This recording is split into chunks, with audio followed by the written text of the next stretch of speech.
Ayan. Tara, pira tayo.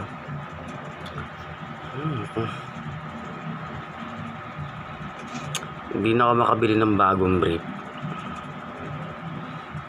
Eto pa, sabay-sabay pa yung gastos sa loob ng bahay.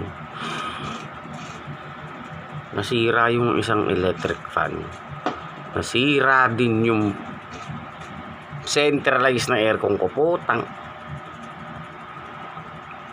Ay, nako. Puta. Ang dami kong gastos. Sobra.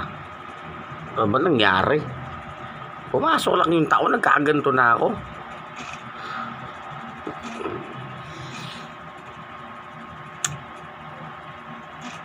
Sobra-sobra na to, ha? Tapos tatanungin nyo kung ano yung New Year's resolution ko. Hindi nga matapos-tapos yung problema ko noong nakaraang taon, tapos may susunod pa to ngayon. Ay, naku.